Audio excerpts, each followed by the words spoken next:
Welcome to the Stream of Art podcast. Join me, Robyn. And me, Michelle, as we chat openly about personal growth, creativity, and building a career in the arts.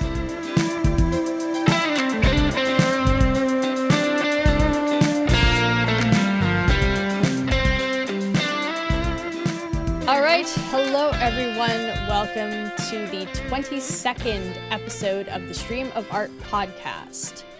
Today we are going to be talking about building a creative habit. So some of you might have noticed we didn't post an episode last week, and that's because we are switching to a bit of a different schedule. We're going to be doing roughly every other week, for the foreseeable future, but it'll otherwise things will be the same. You just going to have to wait a week. It's really just strategic. We're just trying to create a little bit of extra anticipation so that you miss us for a week and then you're extra excited every other week when the episode drops. That's the reason. 100%. We're just trying to keep things interesting, right? It's trying to keep the relationship alive. We should actually not have a schedule then. We should just sporadically. Yeah. We should just be really withholding and then just drop just every once in a while. Just when we think we're about to lose people, just drop an episode. Yeah. Be like, oh, thank God. Keep them on their toes. Exactly. That's how you build an audience. 100%. Yeah. No consistency. Toy with their expectations. We're so good at podcasting. No consistency just better aligns with the way my approach to life too. So I feel like that's true for a lot of creative people. So you know what? That might actually work to our benefit because we've got a bunch of creative people listening. So they might be able to relate to that. Struggle for consistency is real, which is why we all need a habit. Look at that. It all came full circle. It's perfect. We're not rusty at all. We got this. Beautiful segue.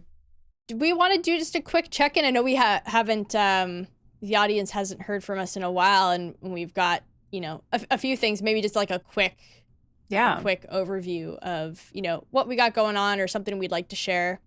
Oh, I've got so much going on. So I went away for a week to Victoria, BC, which was lovely. Saw family, which was great. And then I got back and I have done nothing other than work and play Stardew Valley and eat food. And I have not painted. I haven't done anything other than those three things I just mentioned. And it has been, it has been needed, but it has also been a little bit frustrating that I need that time as well, because it just feels like a bit of a derailment, I suppose. But unfortunately, this is the way my brain is, and there's times where I basically just crash, and this is one of those times. Yeah, I'm totally with you there, where you recognize that it's something you need, but there's so much frustration because you want to be moving things forward. Yeah. I was just telling you before, like, I'm just coming out of that period. I had a few months where that's really how I felt. Like I wanted so badly to move things forward, but was so exhausted. And I'm now just coming back out of it. So, and I'm also really glad for having had that time. So it's the sort of thing you will find frustrating now, but I'm sure a few months down the line, you'll be really glad you gave that to yourself. Yeah, potentially. We'll see how this all shakes out, because it's like part of it is, I'm that questioning of like, what's the point of creating art, but like, what's the point of being so focused on selling it? Like, that's kind of coming into my head a lot. I'm all over the place, like one minute I think like, yeah, I want to make a business out of this and I believe in myself, and the next minute it's like, what's the point of trying so hard to do that? Like, it's it just seems so taxing. It's so much work on top of work.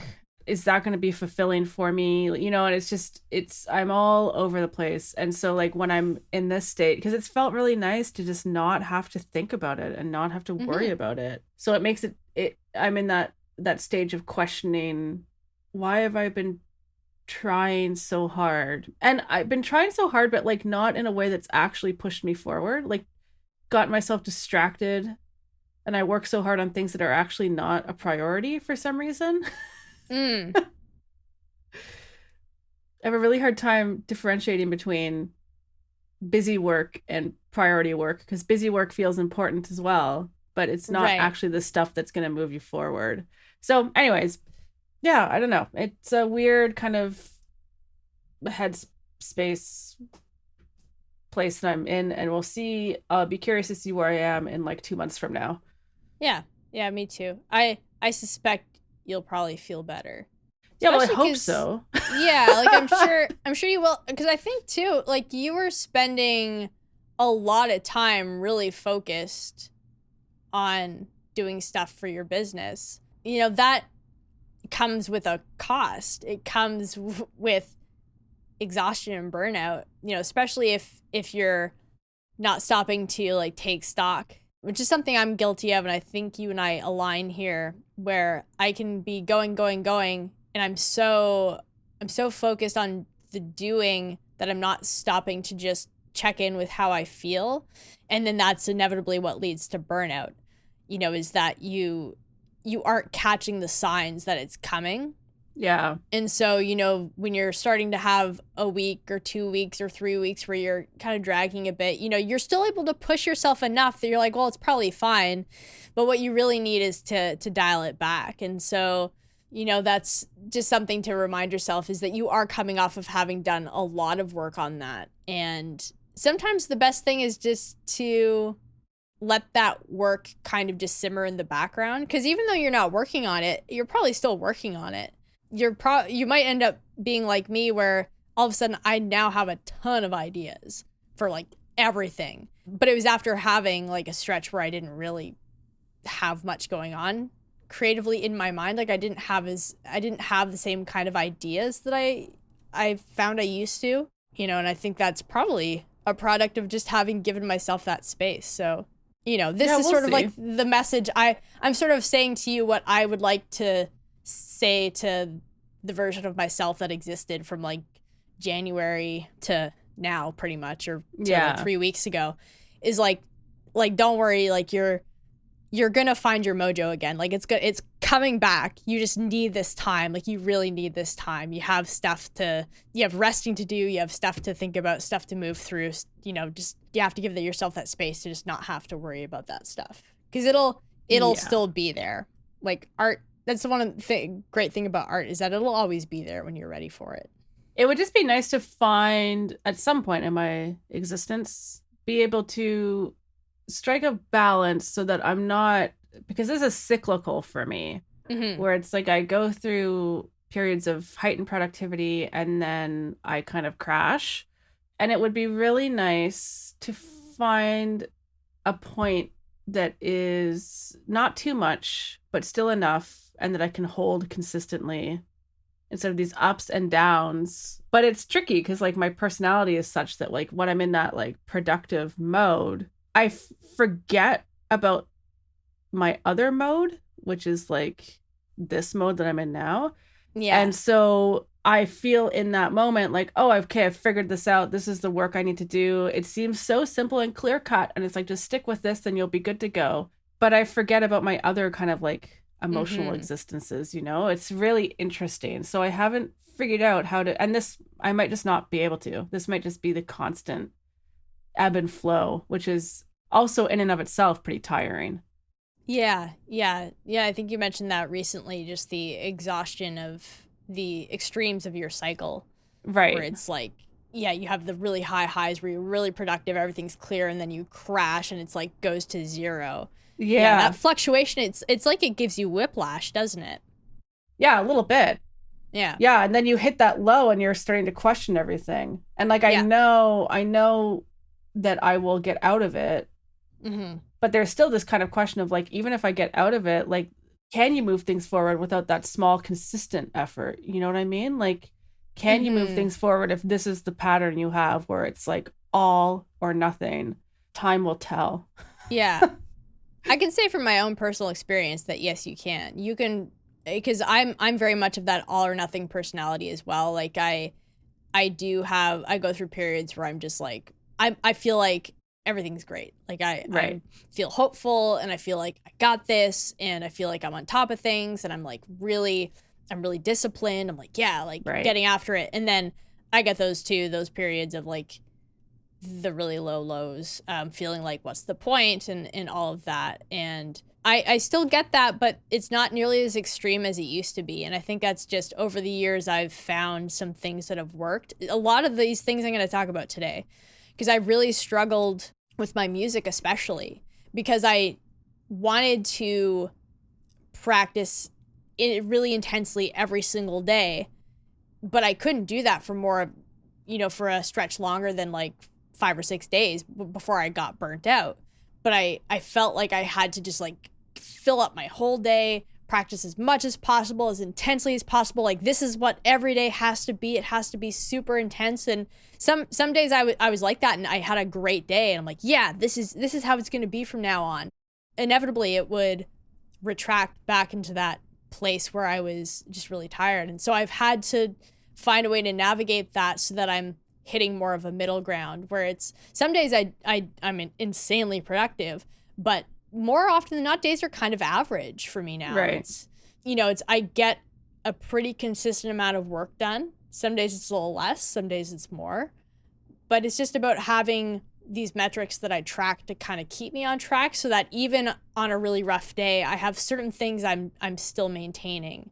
And sometimes it's like bare minimum, and I know that. I know I'm just doing this to check it off the list, really. But the fact that I am keeping it going has helped me to find a little bit more stability. Mm. And actually, then that ties in a little bit to what I've been working on the last few weeks, which is what I told you before we started recording. I'm calling my full life slow overhaul, which is this slow overhaul, because I had talked about wanting to do that a few weeks ago, and I have been wanting to do that for a while. I know that there are areas of my life that really need an overhaul, but I don't want to succumb to that all or nothing personality that has me going, I gotta figure this all out at once, or it's not worth it.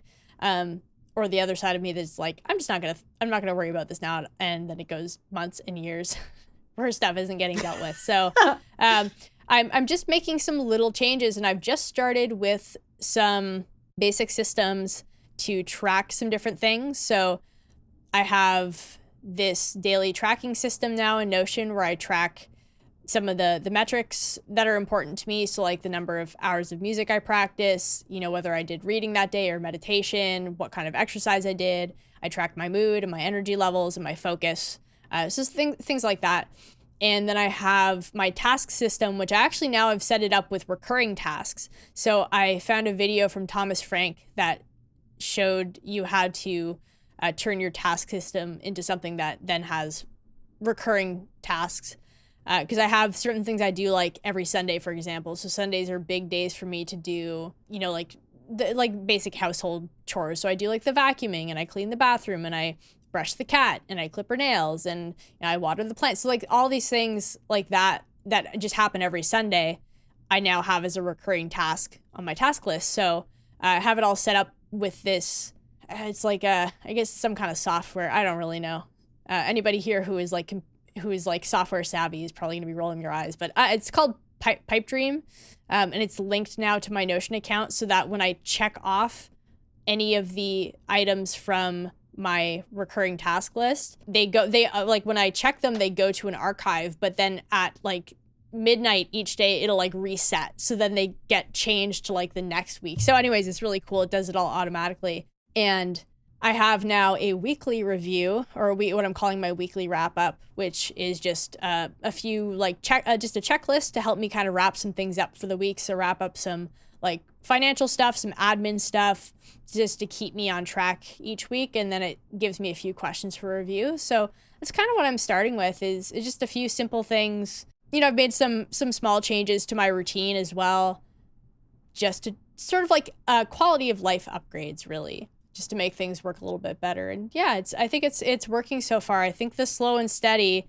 for as much as that runs counter to my personality, it is really more effective. So I'm gonna stick with these for a little while, and then maybe introduce something new if I feel ready to to add something else or to remove something or to whatever, just keep refining. But that's sort of where I've been the last few weeks. It's been fun. Anything Notion is typically fun. It is really fun. Yeah, I have so much I've added to Notion that's like super cool. Notion, please sponsor us. We would love that. We genuinely love you so much. This is the best app ever. Yeah, I think that's it. Oh yeah, the other thing I wanted to share, a couple of really great albums to check out for the music lovers out there. Courtney Swain and Kyle Harris released an EP called Thing, which is really, really great. I will include a link, of course, in the show notes. And Jordan Rakai, my main guy, he released his album The Loop on Friday. Excellent. Highly recommend. So I'm going to put links to those as well for anybody wanting new music. Otherwise, yeah, let's jump in. So I made just a few points. I wanted to keep it pretty concise because when it comes to building habits, there are numerous strategies you can deploy, but I just included the ones that have helped me the most in building both my music habit, but also some other habits as well. But I also wanted to talk a little bit about how habits work. And this is all from James Clear's book, Atomic Habits. So if you've been living under a rock and you haven't heard of that book, definitely go check it out. It's like continuously the #1 book in like productivity. And it's been out for, I think, a handful of years.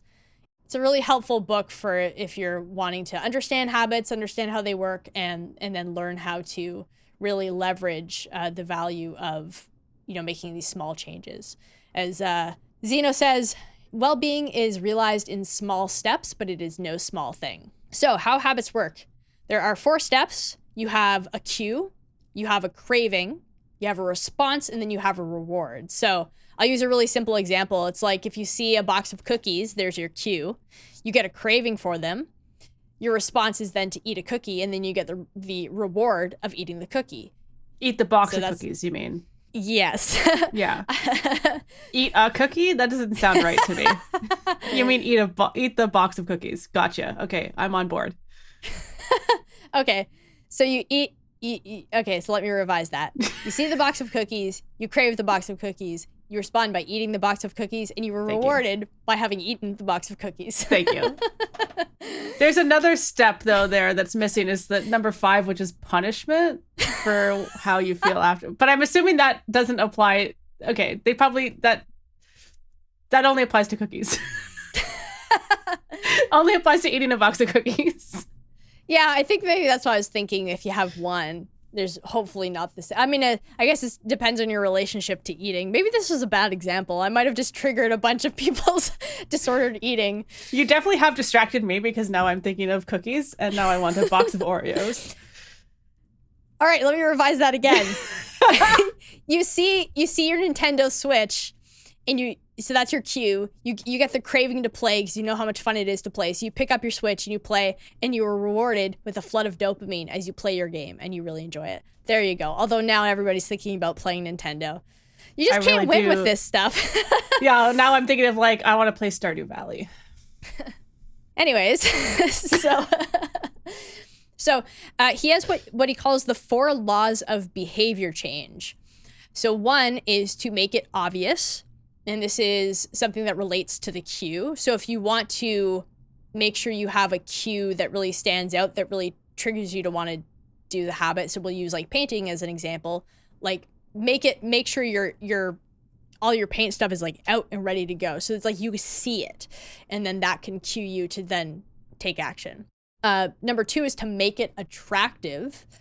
So that is part of craving. Make it easy is law number 3. So that is the response. So, we respond to the law of least, or we follow the law of least effort. So you want to make sure that you are decreasing the friction to get from, the craving. So you're like, oh, I want to, and so like, let's use another example. If my cue is that I see somebody's painting and then I respond by going, oh, I really want to paint. If all of my paint stuff is packed away in the attic, there's so much friction, I'm not going to be able to respond. Whereas if you have that cue, you get the craving or that inspiration, and it's like right there, you just grab it. I always get my guitar students to do this with their guitars. Yes. Like, keep it out on the stand where you can see it, because that was huge to my growth as a guitarist. Every time I saw it, I just picked it up. It was just like a reflex. That's a big one. And the other one, like keeping your stuff easily accessible, but also like in terms of time, you know, like, because I've tried setting habits where it's like, I'm going to paint for an hour and a half a day. And it's like, there's too much friction there too, right? In terms of like the time. So keeping your sessions short initially, I think can be helpful. Yeah, that'll be my first suggestion, because you're exactly right. It's so easy to just be like, I'm going to do this, and it's something that's not sustainable. So yeah, having it be something small is so important. And the fourth law is to make it satisfying. So that's where your reward comes in. And there's something here that he talks about called the cardinal rule of behavior change. What is immediately rewarded is repeated. What is immediately punished is avoided. To make it satisfying is what helps you repeat habits over time, right? So if something's like satisfying in the moment, you're more likely to repeat it again. So if you can make a healthy habit you're trying to establish rewarding, and he talks about, you know, things like actually having a reward at the end of it. Eventually, over time, these things become rewarding just on their own. So for me, like, the act of practicing is just rewarding, and that's because I can link it to a bunch of other things, right? So I know the benefits of the practicing. I have all this evidence of these results, and that really helps keep me wanting to go. A lot of it's tied to identity as well. So that's going to be really a really important part of keeping you coming back for more.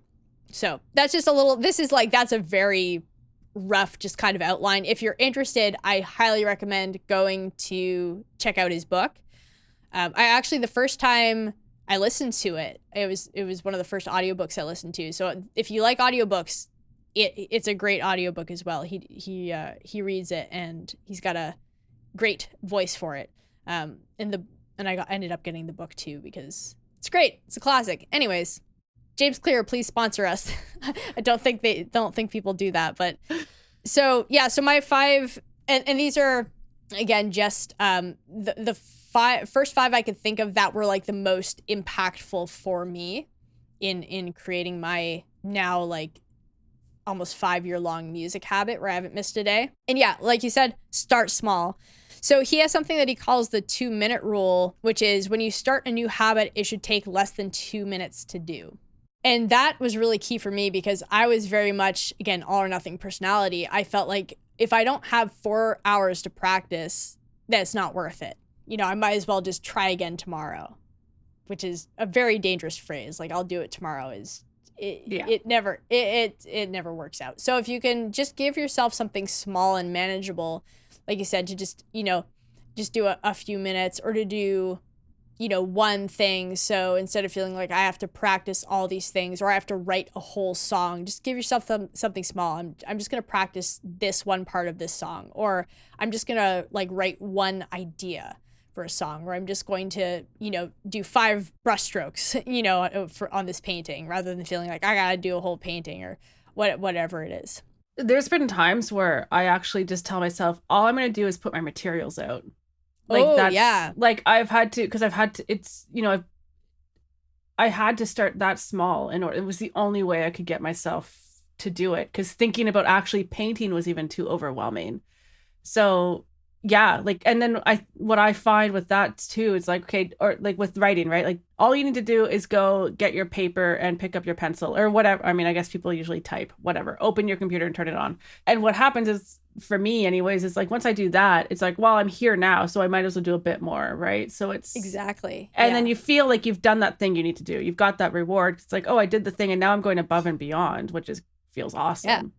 That's a really great point. The idea of setting it so that when you do more, you feel like, like I've done more than I needed to, rather than being like, I want to do this much and then falling short of that and feeling, oh, like I didn't do as much as I wanted to do. It's really like the same outcome, but a totally different framing. And that will definitely make the difference between you wanting to do it again, is how you feel. So yeah, that's a big part for sure. Start small. And I would also maybe add to that to think about, actually, no, you know what? I'm going to come back to this point because it can tie into something that comes later. So let me just go to my second tip, or the second thing I found really helpful, was to use some method to track what you've done. So I use, I'm going to say quite famously, not really, quite famously in my own mind, I use a music journal. I have this notebook I've been keeping, well, not a single notebook, it's now like stretches across several notebooks that I've been keeping for 7 years now, where every day I write exactly what I worked on. So it's a practice journal / just music journal, because I write the stuff when I'm doing songwriting too. I track how much time I spend and what I do when I'm working on a song. And there's a lot of reasons why this is really beneficial, but one of them when it came to helping me build this habit is that it gave me this visual reference to just see how much I had accomplished. Because something like practicing, especially, is maybe different if you're writing songs where you have like a song you can listen to, you can hear how it develops. If you're painting a picture, you're drawing a picture, you can see, so you start to have like this collection of what you're doing. But something like practicing music is a little bit more nebulous.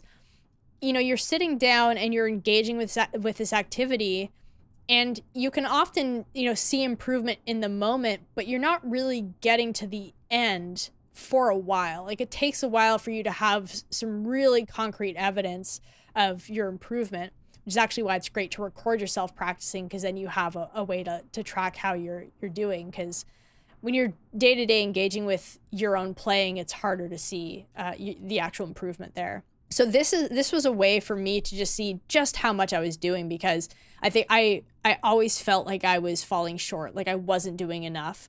And it made me, feel really overwhelmed, really anxious. I just I'm so far behind. And, when I started just writing, and for a while I would write out everything I wanted to practice, and that wasn't great because I kept missing. I was planning too much in my day, and so I have a bunch of early entries in my 2017 journal where a bunch of the things I wrote in were crossed out because I didn't get to them, and eventually I stopped doing that. Eventually I just wrote what I did, and so now I wasn't seeing all the stuff I missed. I was just seeing what I did, and it really added up. And it kept me wanting to do something every day, because I liked seeing that I had these blocks of time every day where I did something. And the time varied. So some days I had more time and some days I had less, but it was just nice to see that. It was just nice to see what I did, just to visually see what I accomplished. And then that lent itself to more consistency in what I was doing, which then led to faster improvement. I've been improving way more since that point. And it's because that helped me with the consistency. Now, on a musical level, it's also really helpful for me to just be tracking exactly what I did, because I don't have to remember what I've been working on. It's all written here. So that takes a lot of the load off of my brain. So when I sit down to practice, I'm not sitting and going, okay, what did I do? What was the tempo I last practiced? What was the part? Like, I have it all written down. And so the cognitive load is reduced. And so I can actually get better practice sessions. I get better music sessions because my brain is only responsible for what's right in front of me. So that has been really helpful. And for some other habits I've been developing, I use just like a check mark system. So it's like, did I do it or did I not? And that's been really helpful too. It often does make the difference between me doing a thing or not doing a thing, because I am very stubborn and I don't want to not check something off. Yeah. So it's been really helpful for building like a meditation habit and a reading habit and a movement habit. Again, just trying to combat that all or nothing personality that I have, that I've had to learn how to navigate, and this seems to help a lot. So having some way to track, that you're doing what you want to do, and then, to move beyond that, what you're doing. If you are like a musician like me and you want to track, what you're practicing, or if you're an artist going through a course, it might help you stay on track with courses. That was something else I really struggled with, was seeing courses and books and programs through to the end, because I was trying to juggle too many of them. So I'd like very excitedly start one and then make it a few pages in, but there wasn't any structure to how I did it. So I would make it, maybe 7 or 8 pages in, into a book and then I wouldn't finish. I'd get like distracted by like the next shiny thing. And so I'd like, oh, pull this in. And so this actually, I developed this whole other, this is like a topic for another day. I developed this whole number system that I use now to like organize how long I practice things so that I'm giving enough time that I see improvement, but I'm not spending so much time that I'm passing that point of diminishing returns. And that's really helped me move through courses. Like I completely now finish courses if I do them because I have this system I can go through. Anyways, that's a whole other thing. I would love us to talk about systems one day because I love my number system. It's very simple, but it's solved a lot of problems that I've had with my practicing. Oh, interesting. Is that something you've experimented with? I feel like maybe we've talked about this before, but I can't remember. Like, do you ever jot things down or track? I did go through a phase where I was keeping track of what I was painting every day or what I was working on every day and how long. I stopped doing that. And I made a note because I thought like that might be kind of an interesting thing to do for like just keep a studio journal. And I know there's artists who do that where they just kind of write down what they're working on, any thoughts that came to mind, any potential titles for their paintings. Because I know I'm not alone on this.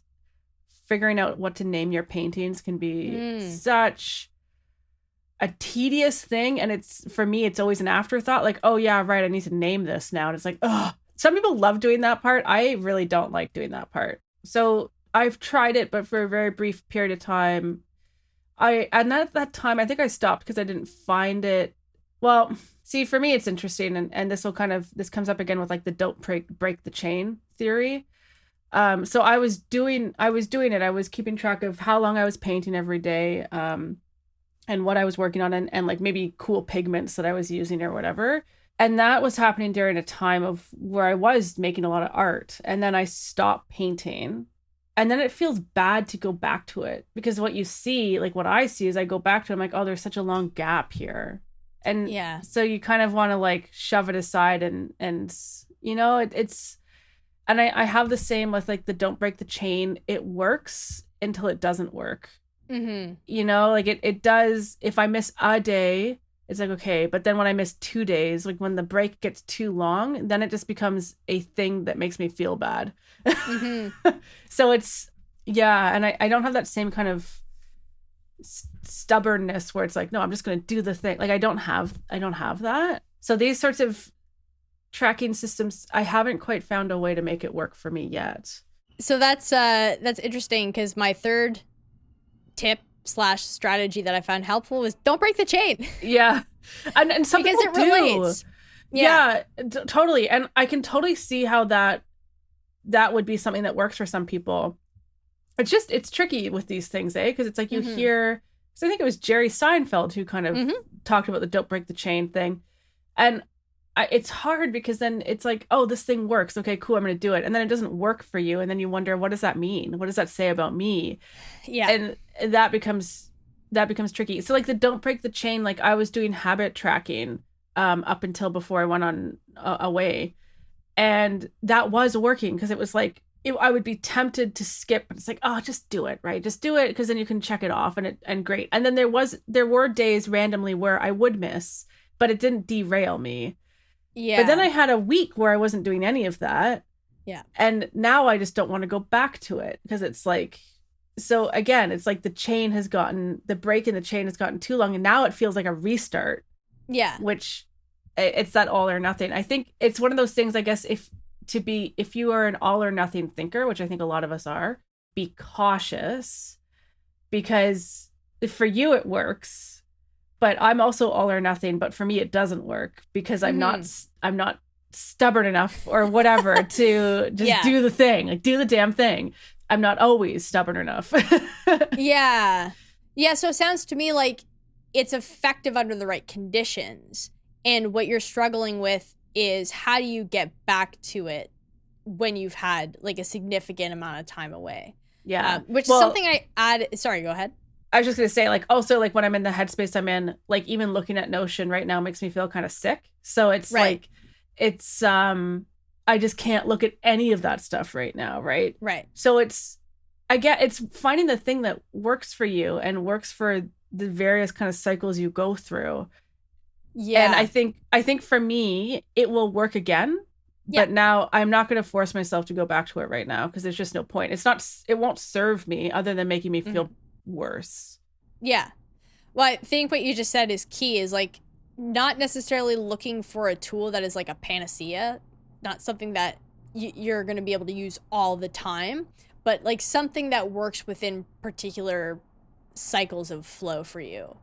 I'm sure a lot of creative people are going to be in the same boat where if what they do, falls more into like a seasonality kind of thing where you have those different natural seasons, recognizing what season you're in and then picking out the toolbox that works for that particular cycle.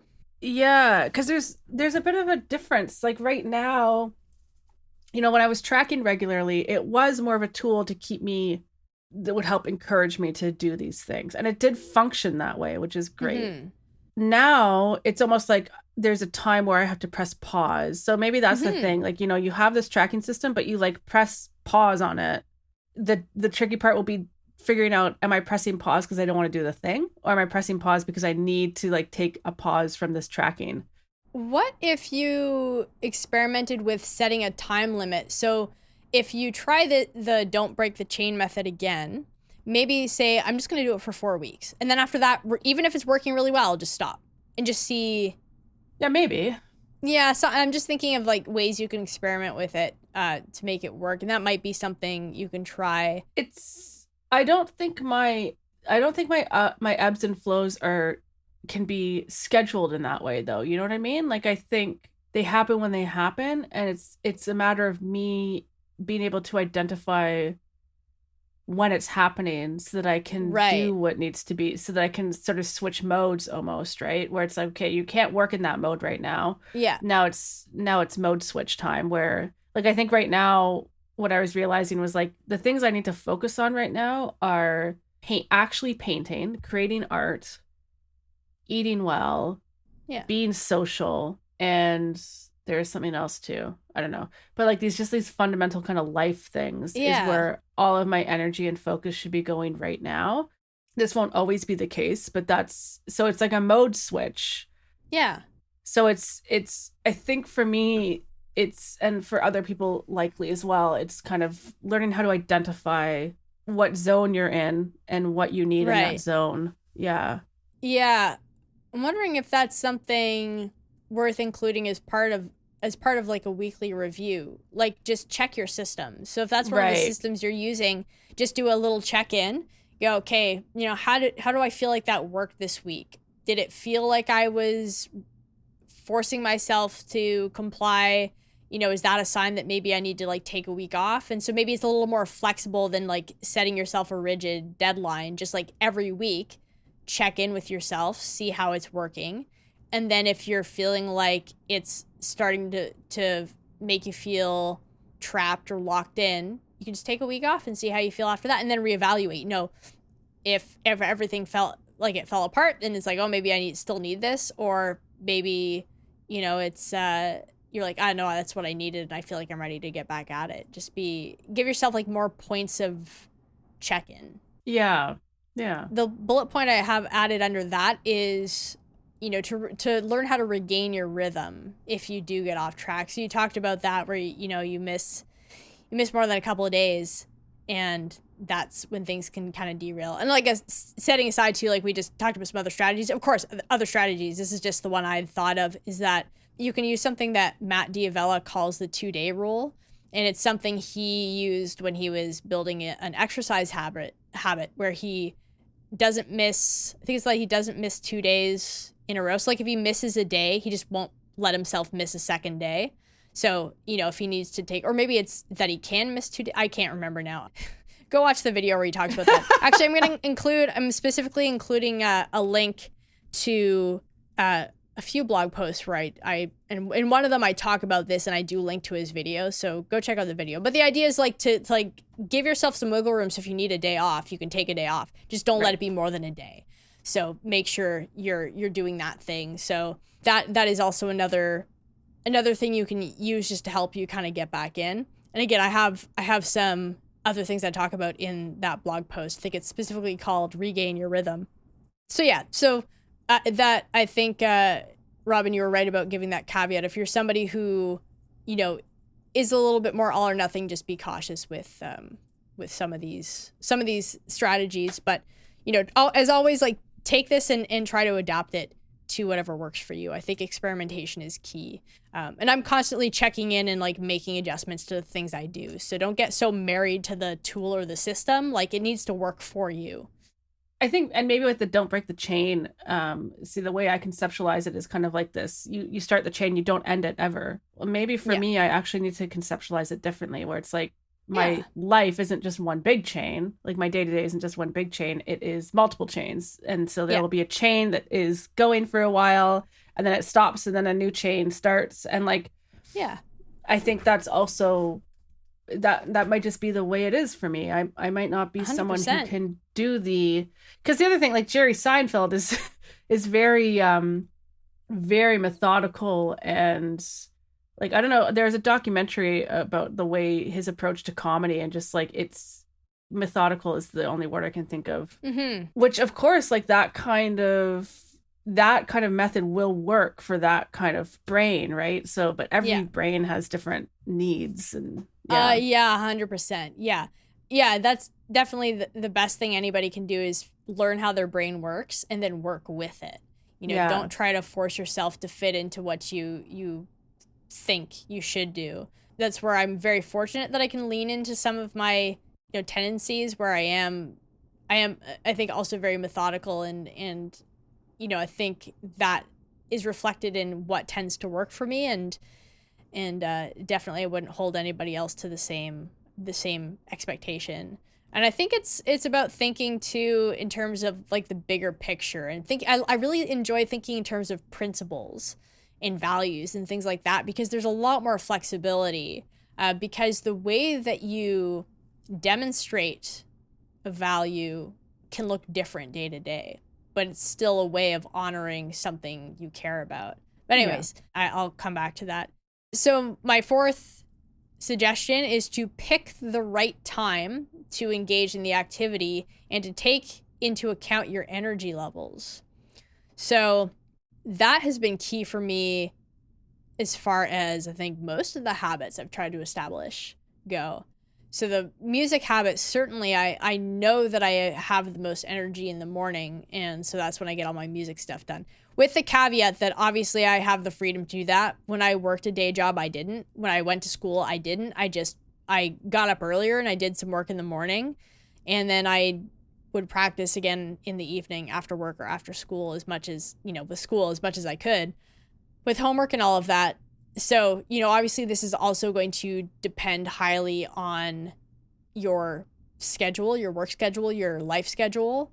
But, it's something to consider in terms of when you are trying to build a habit. If you know that you are absolutely exhausted in the evening, don't worry about trying to fit in, a really intense practice routine at that point. You're just not going to be able to cognitively. I just had this conversation with a student a couple of weeks ago who was trying to get in his guitar practice in the evenings, but he was saying I'm a morning person. He's like, I'm exhausted by that point. Yeah. And so I was like, yeah, just put it in the morning. He's like, oh yeah, okay. So I'm gonna be seeing him later today. I'm curious to see how that's gone for him, just to move it to earlier in the day. Because for me, that makes a big difference. And like working out for me too, I think I've talked in the past about how I used to try to do that first thing in the morning, and it was really hard to stay consistent because I was so exhausted trying to get up and like do a really intense workout, just destroyed me for the rest of the day. And then it meant I was often missing. But now just moving it to the afternoon. And also, I've had to change the kind of workout I do, but that's like a conversation for another day. But that's made a big difference. Just having the right time to do these things, right, can really help. And then I think, taking into account your energy levels is obviously something impacted by finding the right time to do it in terms of like your chronotype. So if you're a morning lark or a night owl, but also just your overarching energy levels, which I think I wanted to link this to an earlier point, but now I can't remember which one it was. Oh, well. Anyways, thinking in terms of your energy levels is really going to help in terms of, managing your expectations about what you are actually able to do. So, like, for me, actually, to bring it back to like starting small just making small steps each day, my expectation for myself musically is to do something musical each day. That's it. I don't have a set time. I don't have, I'm not like, I'm going to practice for 4 hours every day, like, because that's just not flexible. It's not realistic. But I do something musical every day. And there are definitely some days in my music journal where you'll be able to see all I've been able to do is like a 5-minute loop in Ableton. But I did something to just, there again ties into the not breaking the chain. For me, it's like very important that I don't break that chain. Now the chain is so long, like I'm never going to be able to break it. I'm going to be in my 80s, just like not letting myself break that chain. So, that's a big part of it as well, is that it gives me a lot of flexibility. So if I have a day where my energy levels are low, or I'm going through a season where my energy is just lower than usual, I can just adjust my expectation for what I do. So I don't have to feel like I always have to practice and work at the same intensity. I get to pull it back. I get to make a decision about what I work on based on how I'm feeling, because not everything I do musically is going to require the same kind of cognitive expenditure. It's like I don't use the same kind of brain power to just do guitar drills than I do when I'm doing something where I'm like really learning something new. Maybe I'm transcribing a solo and I really have to listen to what's happening. That draws on a lot of brain power. And so I can really make some choices about what I'm working on each day. And sometimes I do, because I tend to plan out my practicing the night before. I sometimes have to like really push through, and I go, oh, that's a sign that I'm maybe getting pretty low energy and I'm maybe burning myself out a little bit. And then I can the next day I can plan so that it's a little bit lighter. So I have all these sort of fail safes so that if I'm getting overwhelmed or I'm getting tired, I can do something a little bit different that keeps the ball rolling. That's still moving me towards what I want. It's just working on a different aspect of my musicianship or my proficiency or my artistry, whatever it is. Which actually ties in really well to my last point, which is the importance of having the right mindset. So thinking about the big picture, thinking long term. This is going to tie into as well building an identity. So for me, my identity as a musician very much dictates my behaviors. And this is something that James Clear talks about in Atomic Habits, having the actions you're taking be influenced by your identity. So it's like an inside out kind of thing. So that's something that develops over time. Also the idea of focusing on the process and not the prize. So for me, a lot of that actually is helped by tracking what I'm doing. So that's really, it draws me into focusing on the process because I can visually see all I've accomplished. Yeah. So then the prize actually really at this point feels like a bonus. So I'll have a day where maybe I've been learning a guitar solo and it's been taking a while. Then all of a sudden just it clicks into place, and something that was really difficult a month or two ago is feels very easy. And it's all of a sudden it's this big leap forward, because a lot of progress in music is these little steps, these little improvements, but every once in a while you take a big leap. It always comes at the tail end of all of those little pushes. And it's always cool. I got that thing now. But because I'm so drawn into the process, it's okay, what's next? It's always okay, let's just keep the process going. Let's, and maybe that's something I need to work on, is celebrating my musical victories a little bit more. But it's I'm glad when that happens. It's just, it's not the thing that drives me. I'm not being driven by the end goal. It's everything else. It's this identity. I'm a musician because I practice, because I make music, because I engage with music, I listen to it. So I have this relationship that I'm constantly demonstrating that solidifies my identity for me. Right. It also helps me to make better decisions because I'm thinking long term. I think about how can I support myself as a musician, as a lifelong musician. And sometimes that means pulling away. Sometimes it means taking a bit of a break, dialing things down, doing something really simple, just again, not to break the chain, but I don't have to always be at this super intense level, because at the end of the day, I'm a human with a human brain and I have to manage that. So it's, that's been really helpful for me as well, is to take that pressure off, because I used to feel so much like I couldn't spare a second. Like, I had to use every second I could to push myself forward, to work as hard as possible. And it's because I didn't feel good enough. I felt like I was so behind. Like, before I could even justify being out in the world as a musician, like, I had to get to a certain level. I had to, you know, be who I wasn't. And, you know, a big part of me dealing with that was just having this like internal conversation with myself. Like, what's the rush really? You know, is this some sort of like Cinderella situation where like at the stroke of midnight, all your instruments are going to turn into pumpkins? It's like, no, like they're still going to be there. You know, my guitar is always going to be there. So there's no rush, you know, take the time. And it's really helped me enjoy the journey more too. And again, it's like, I had this moment recently. Oh yeah. This past week, I opened up the project for one of my songs for my album. And it's a song I haven't worked on in like almost 2 years. But I opened it up because I'm like, I'm ready to work on this one. And it was crazy to hear how far I've come. Yeah. In hearing that song just from a couple of years ago. Right. Because for me, the progress has been so slow. I mean, I still, even just over the last like handful of months, my production has improved a lot. I've been getting a lot of great guidance and feedback that's been helping me majorly. And so that's been really nice. But the contrast between what I like, one of the more recent songs I've done compared to this one that I just revisited, the contrast was so high. It was like euphoric for me to realize how far I had come.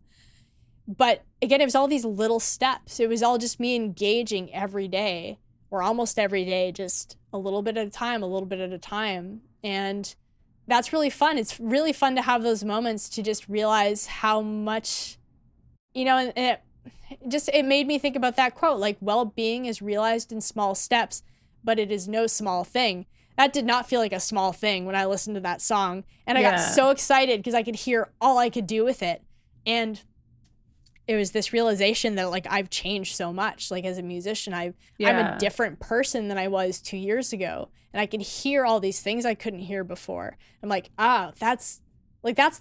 those moments are possible because of the process, because of engaging so consistently. And it makes it easier when I'm having a day where, you know, I'm tired, I'm overwhelmed, and, you know, I maybe sort of struggle to pick up the guitar. I struggle to or I'm like, I'll open up Ableton for like 15 minutes. I'll just do something like that. All those times added up too. You know? So habits, people, they're no small thing. All right. Any final thoughts from you on habits or any of that? No. And it's kind of ironic that we're talking about this week when all of my habits have gone like legit out the window. Maybe that can be like a bonus point, is like, if you fall out of your habits, definitely don't feel bad. Like, again, big picture. Actually, that ties into that. That ties into the mindset, right? So the fact that you were engaging those habits before is not lost. You get to pick up from where you left off. There might be some regression that always happens when, you know, you stumble out of something. Like, it takes a little bit to get back into it, but it's still there. You know, I think we can maybe sometimes feel like if we don't do something perfectly, then it's not worth it. Like, what we have done isn't worth it. Like, it's all like, it was all for nothing. Like, it's never for nothing. It's never wasted. So, you know, and this time isn't wasted because it could provide you with clarity you don't even know is coming, that you just need this space to be able to realize. That'll actually maybe help you choose better habits, you know? So this is the thing with habits. It's actually a really important thing to keep in mind, is that once something becomes a habit, you don't have to think about it, which is the power of a habit, but also what gets us into trouble, right? And this is something he talks a lot about in the book. There's a whole strategy to undoing bad habits. It's really the flip side of the laws of behavior change. So instead of making it obvious, you make it less obvious, or you put something away. You make it hard, so you make it, instead of make something attractive, make it unattractive. Like, you do the flip side of all of these pieces. And, you know, because we can get into these habits and not realize that maybe they no longer serve us. Maybe they never really served us in the case of like bad habits, or they did in some way, shape, or form, but now they're not. So I think there's danger in this. There's this quote, I think, from the Stoic teacher Musonius Rufus, and I think it's something to do with like where he talks about wretched habit. You know, it's like, yeah, I'll have to find the quote, but you know, it's like you can fall into these really bad habits of these patterns of thinking, these patterns of behavior, like, and you don't even realize it. So having moments where you can stop and just really evaluate what you've been doing and question whether it's something you want to keep doing, I think is really valuable. Because, you know, how many people just sort of mindlessly go through their lives just executing these habits they haven't built intentionally, or they have built intentionally but are not really beneficial. And, you know, I think it's so important to question everything, especially the things you think are working, because upon further reflection, you may realize they aren't. So again, I didn't really fall out of my habits so much as, again, the standard got dropped super low for the first few months of the year. But it was good to have that space to just really look at what I was doing and see, you know, what's working, what's not, because it's what helped me to choose a different sleep schedule, which has been really beneficial. That's still working really well. It's what's helped me to question like when I was doing things. You know, do I really need to make my salad at lunchtime? Can I actually make it in the morning so I don't have to use that time in the afternoon? Yeah, I can do it in the morning, and it's way better. So, you know, little things like that. It's like, it seems like such a small thing, but all of these really small changes really add up to, again, like all these quality of life improvements. And sometimes you can only do that by having that space. So for anybody who is maybe struggling to return to a habit, don't worry. You know, you'll get back into it. It's still going to be there for you to build and continue, you know, giving yourself that space if you need it. And then you have this episode to come back to when you're ready to get back into whether it's a creative habit, or, again, this is all like just habit building, so you can use this for anything you want to do. All right, well, I think that's all I have to say. So let's get it wrapped up. So, Robyn, do you have any, you know, either anything exciting going on or any plans, or is it really just more of just kind of going with the flow? Yeah, no plans. Just go with the flow. We'll see. We'll see where I'm at in the next couple of weeks, or in 2 weeks from now, rather. Yeah. How about you? I'm just coming to the end of some of the stuff I've been practicing. So I guess I'm coming to the end of like what I would call a practice cycle. And I'm going to be giving myself a week, probably 2 weeks, to just focus more on my album. I'm going to be doing a little bit of vocal practice and a little bit of guitar practice just to keep that ball rolling a little bit. But I've been getting so many ideas for songs that I could write for this album. And so I'm like, ooh, I think I'm going to be doing a lot of writing over the next couple of weeks. Writing and then working on refining this one song that I've picked back up. So it's going to be a little bit of like this balancing of, you know, improving. Then this will just be an ongoing thing with this album, improving the songs that already exist, and just continuing to like work on the production and refine them and get feedback on them and all of that. And then to continue writing, because I know I have more in me.